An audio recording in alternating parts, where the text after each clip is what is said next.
Hey guys, this is Rod Young. I have been speaking to the king of Brickell. This is a homeless gentleman.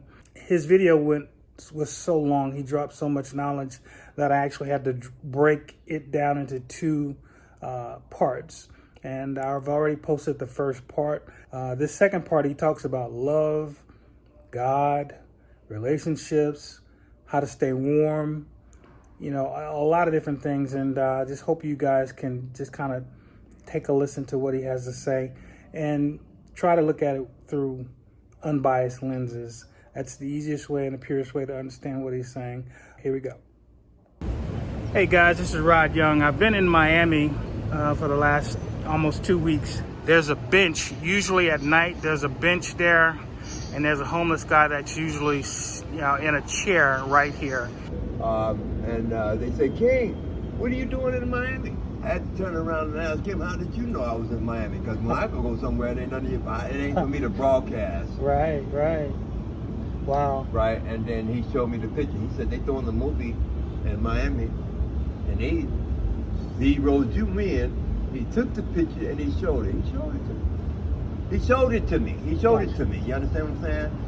I just want to know how you deal with this humidity down here with that suit on though. It's hot.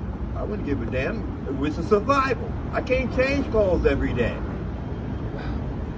It's hot out here. I got on 6 pair of pants. It's hot out here, man. I'm from the winter. You can't try to convince me, man.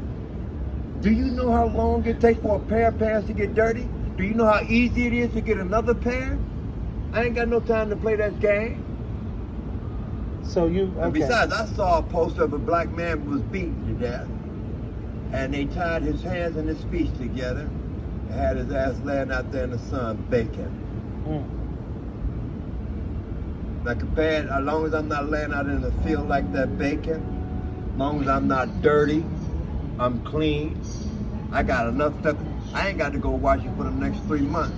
This is all comes about, remember I told you every year on the year you graduate? Right. That's a fact. Right. I learned this lesson from an old man, Mr. Brown.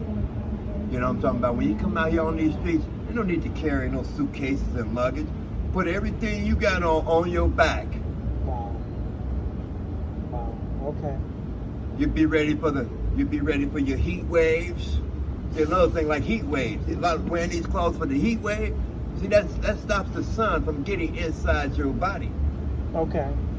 That's how some people end up with sunstroke.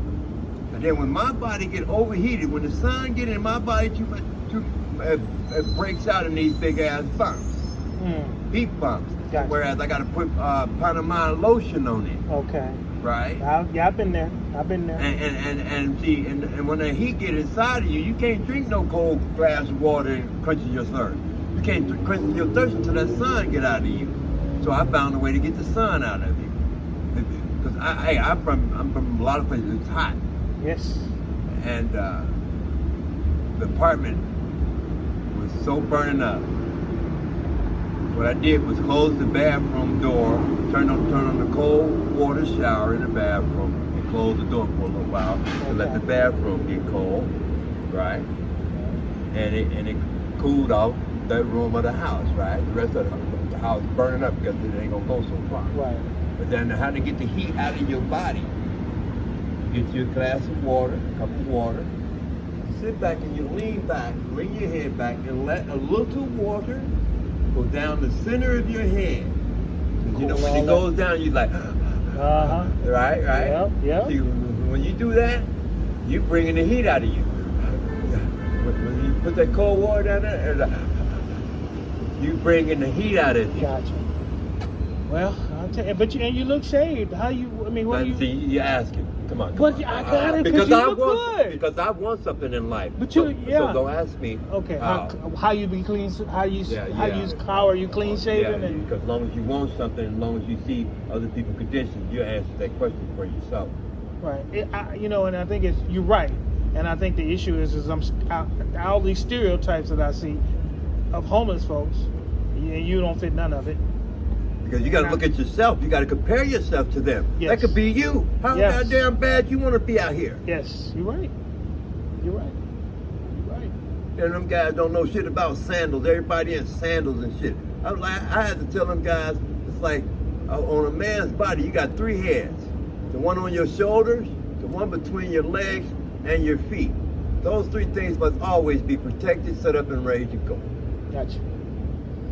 Well, listen, man, I appreciate you dropping this knowledge on me. I'm gonna head on out, but I've been doing this for years, and if it doesn't rub off pretty soon, like now, I've been doing this 25 years, and right now I'm sending a special moment in time for me, right? And look how many friends I got, and I know that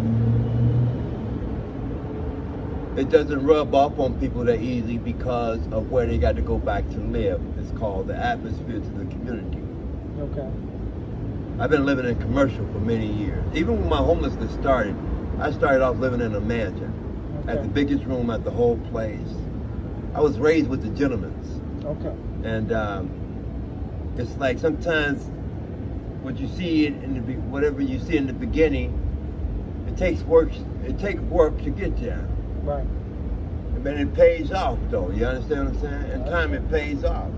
And in time it paid off for me, and this is what I look like. I don't have no love and hate in me, care and concern. I have the alphabets of life in me, right?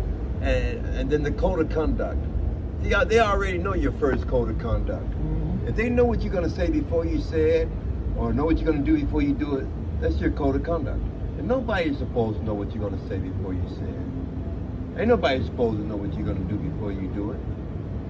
So I changed my code of conduct to be different. You're free. But there's a lot of ways of freedom. So you might be free one way, but you're not free. And then depending on how wise you are, will give you an opportunity to see how much you are free. And then you take the little bit of freedom that you do have and appreciate it. And do all the things that you can do. I went to jail 6 months, did 6 months. I was 23 years old. Right. When I went in, elder gentleman, which is the counselor, he said, look around you. He said, for a lot of these people, it's going to be a revolving door for a lot of these people. He said, you got to ask yourself, do you want this to be a revolving door for yourself? See, when your elders speak up to you, you better listen to them. You know? Yes, sir. And when you go through that process and that procedure, right? It took me one time to do it. Other than that, see, because other than that, I've been arrested 28 times for panhandling, and I got 1 canvas on my record because they'll lock you up for anything in Chicago. And in Chicago and in all the big cities, black people are not welcome in the downtown area. We're seen as to being rats. Okay. Right. In Chicago. And that's all over the world, not just Chicago. All over the world. Atlanta is fucking ridiculous. All these areas are ridiculous. Wow. You understand? Only difference about Miami is that they got all different kind of polices. Okay. They got federal, they got, city, they got Homeland Security, whereas up here, you got to really, really be doing something really, really fucking crazy to go to jail. Gotcha. You understand? And then when you dress like this, I dress this way because, see, a lot of them guys are fools. Like the police officers. Like these people are still stuck on God and police officers. So here goes my latest statement about Jesus Christ. Now, Jesus Christ is one man. Now, Jesus Christ cannot beat the White House. Jesus Christ cannot beat the Capitol. Jesus Christ cannot beat the Pentagon. Jesus Christ cannot beat the jail system. Jesus Christ cannot beat slavery, right? Right. He's only one person. Why are you guys putting all this pressure on one man? They missed the point about Jesus Christ. I was raised with some guys who knew a little bit of something, right? Them are the ones who killed him. Now, but listen to this. Is it fair for you guys to put all your battles on this one man? This one man don't even get a chance to wake up and wash his own face or wash his own ass. Wow. Right?